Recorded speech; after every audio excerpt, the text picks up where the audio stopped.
Welcome to English Speaking Studio with Catherine. In this lesson, you're going to learn English with the news.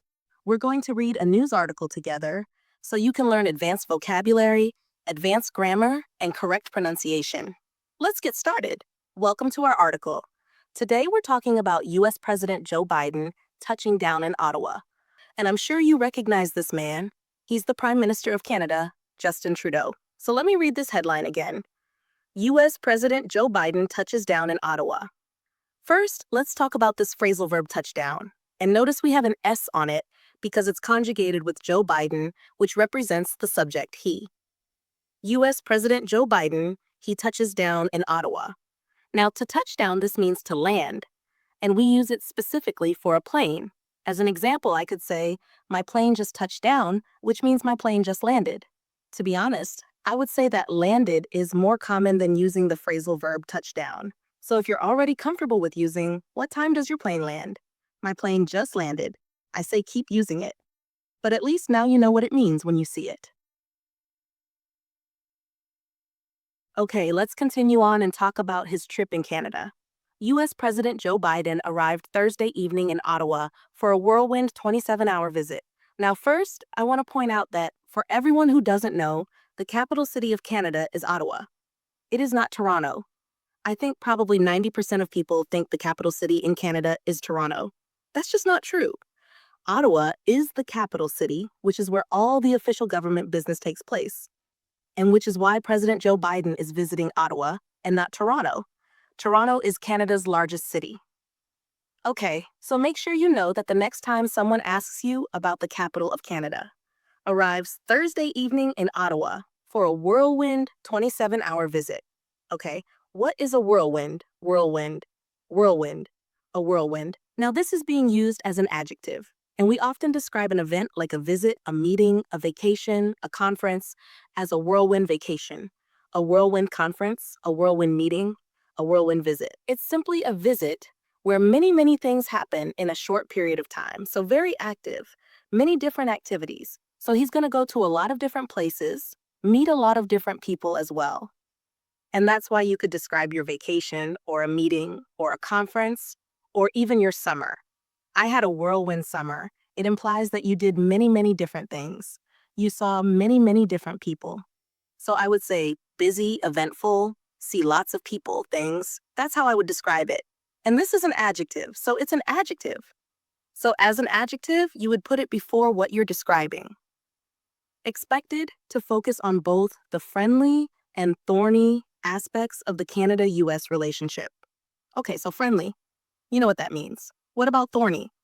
Well, thorn is something very sharp, and a thorn hurts you. So that's kind of what you want to imagine. Those aspects of the relationship that are thorny, that can hurt you. So in this case, I would just say the positive aspects of the relationship. That's the friendly aspects. And then the thorny are the negative aspects of the relationship. Because obviously, these two countries probably don't share the same opinion on every single topic. They probably have some debate that they're going to have as well. So that would be, I would just summarize it as negative. Negative. So you could describe your relationship. I have a thorny relationship with my boss, with my coworker. So you're saying you know it's negative. There are things that hurt each other in that relationship. Okay, thorny aspects of the Canada-US relationship. I don't know what those aspects are.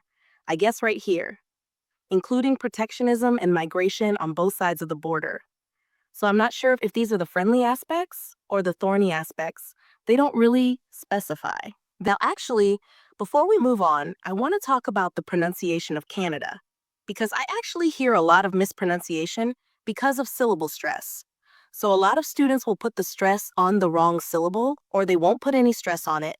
So it's Canada. It's not Canada.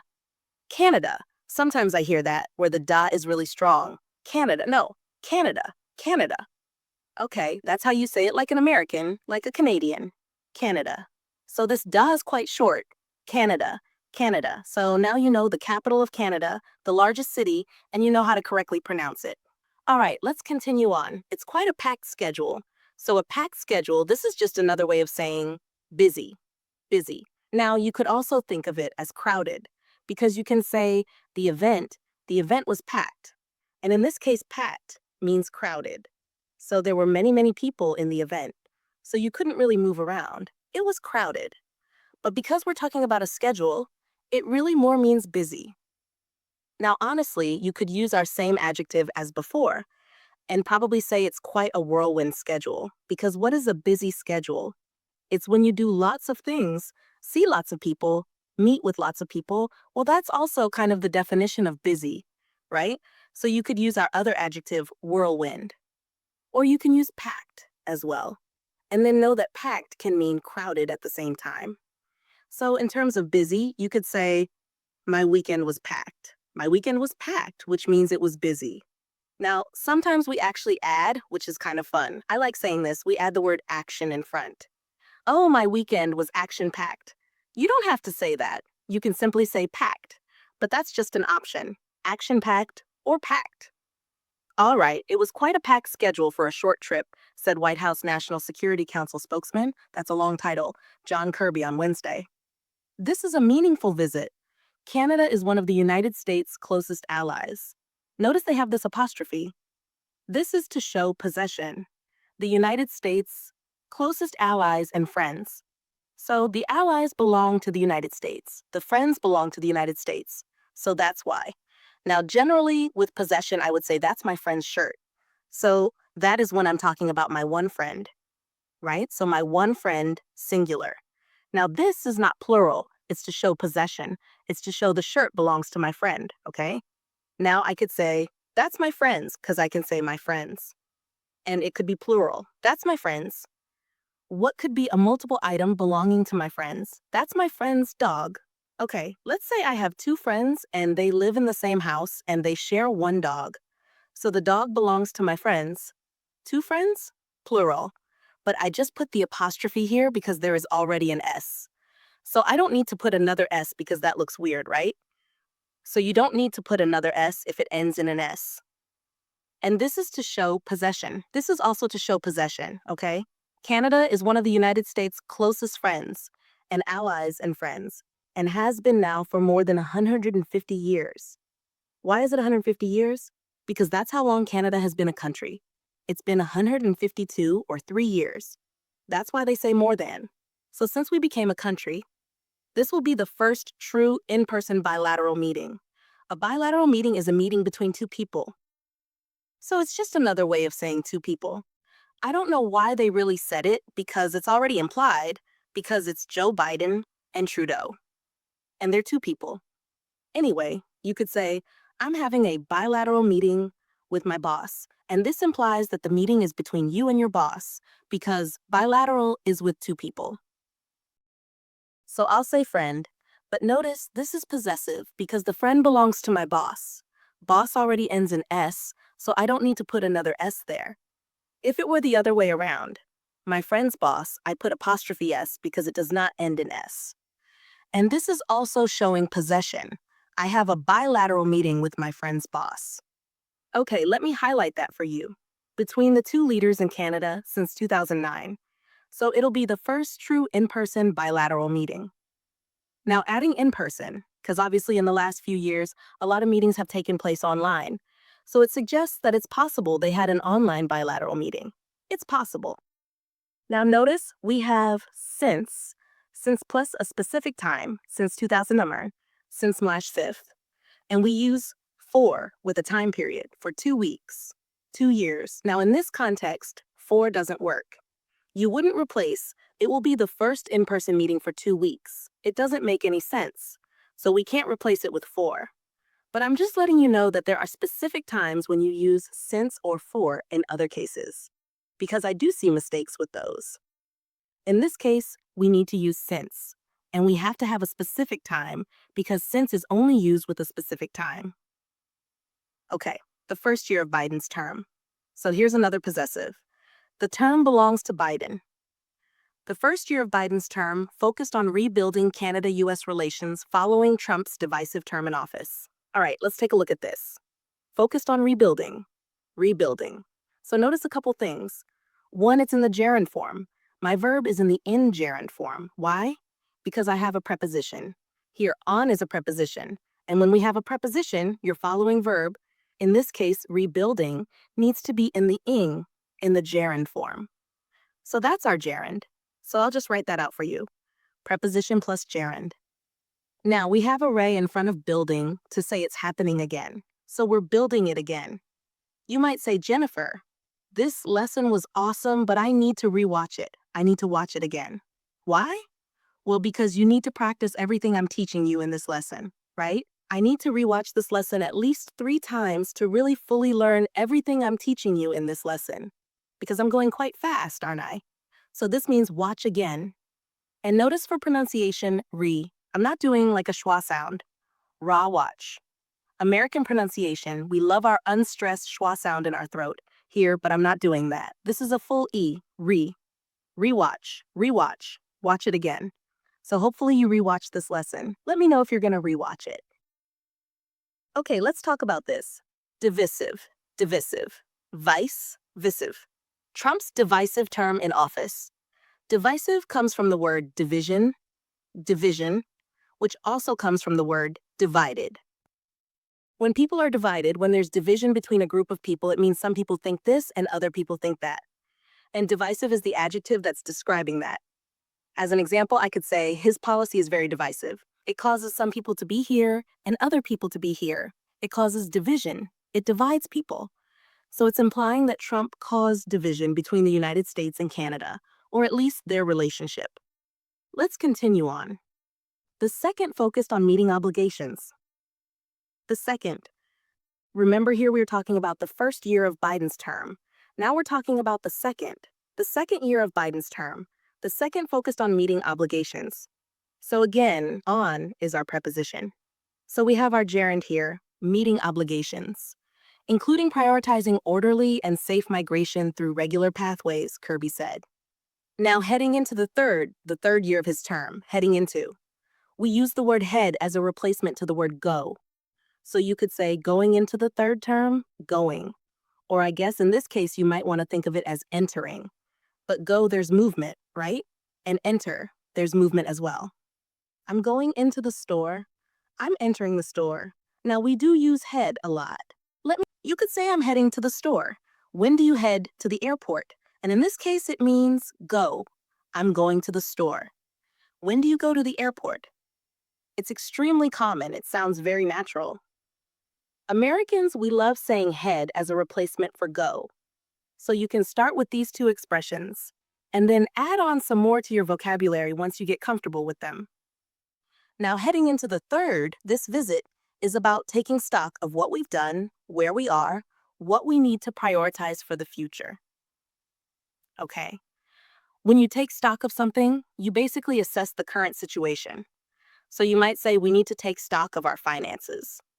So you need to think about your current financial situation and then perhaps the recent past of it, and then going into the near future as well.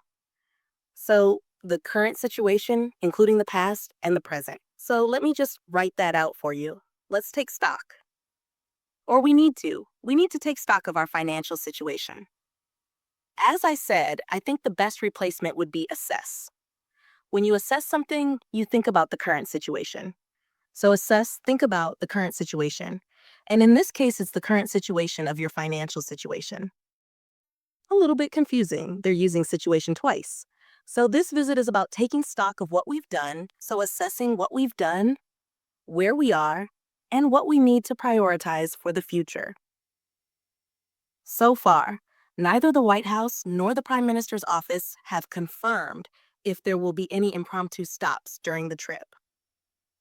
All right, let's take that neither is used when it's negative. So it's saying not the White House and not the Prime Minister.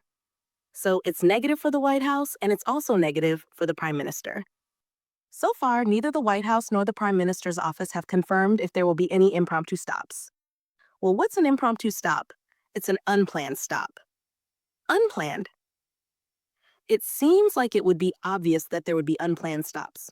For example, if you and I were going on a vacation, we wouldn't plan out every single place, including cafes, restaurants, stores in advance, and have that on an itinerary, right? If we felt like going to a cafe, we would go to a cafe. Obviously, that's not how it works for the president. For security reasons, everything has to be very planned out. So security can be present. So that's why an impromptu stop is unlikely. But it did happen when former President Barack Obama, visited Ottawa many years ago. And that's what this picture represents. I'll continue reading this. So it hasn't been confirmed if there will be any unplanned impromptu stops during the trip, meaning we'll have to wait and see whether there will be another the Obama cookie moment. If you come to Ottawa as a tourist, you will see this Obama cookie. It's very popular for tourists. And it's because Obama visited Canada and Ottawa, where I live, the capital, remember, in 2009. And he had an impromptu stop, an unplanned stop. So he went to our tourist area, which is called the Byward Market. That's just an area of the city in our historic downtown where the tourists generally go. And he went to a bakery and he bought a cookie from that bakery. Remember, this happened in 2009. Okay, if you go into that bakery, there are pictures of Obama everywhere. Like this picture is from the bakery. And this is a television. What I'm pointing out with my mouse is a television. And it plays over and over again Barack Obama's trip to Canada from 2009. It's pretty funny because even now it's a big tourist attraction in Ottawa to come see this Obama cookie. So if Biden makes an impromptu stop, maybe we'll have a Biden cookie in Ottawa as well, or something like that. Okay, we'll have to wait and see if there'll be another Obama cookie moment when then U.S. President Barack Obama popped into a bakery in the Byward Market during his 2009 trip. I like this phrasal verb, to pop into. When you pop into a store, a cafe, a bakery in Obama's case, it means you just enter quickly. So you just go in, you get your cookie, and you leave. So most likely you're not going to stay for 2 hours and have lunch with a friend. You're just going to get something and leave. So if you're with your husband or wife or a friend, you might say, "Is it okay if we pop into this store? I need to buy," and then you can just tell whatever you want to buy. Okay.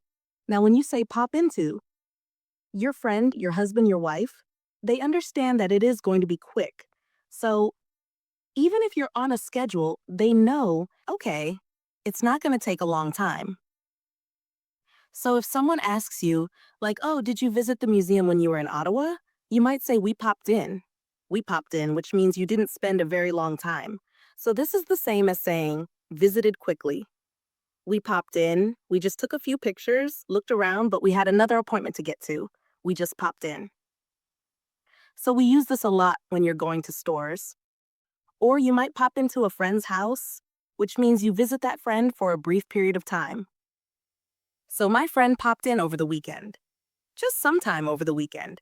Oh, my friend popped in over the weekend. So she visited me quickly. That's what it implies. And that's the end of the article. So now I'll read the article from start to finish so you can focus on my pronunciation. Read along. U.S. President Joe Biden touches down in Ottawa. President Joe Biden arrived Thursday evening in Ottawa for a whirlwind 27-hour visit, expected to focus on both the friendly and thorny aspects of the Canada-U.S. relationship, including protectionism and migration on both sides of the border. "It's quite a packed schedule for a short trip," said White House National Security Council spokesman John Kirby on Wednesday. "This is a meaningful visit. Canada is one of the United States' closest allies and friends and has been now for more than 150 years. This will be the first true in-person bilateral meeting between the two leaders in Canada since 2009. The first year Biden's term focused on rebuilding Canada-U.S. relations following Trump's divisive term in office. The second focused on meeting obligations, including prioritizing orderly and safe migration through regular pathways," Kirby said. Now heading into the third. This visit is about taking stock of what we've done, where we are, and what we need to prioritize for the future. So far, neither the White House nor the Prime Minister's office have confirmed if there will be any impromptu stops during the trip, meaning we'll have to wait and see whether there will be another Obama cookie moment when then U.S. staff President Barack Obama popped into a bakery in the Byward Market during his 2009 trip. And that's a wrap for today's video. If you found these tips helpful and want more fun ways to improve your English, don't forget to hit that subscribe button. Join the English Speaking Studio family with Catherine, and let's keep leveling up your English.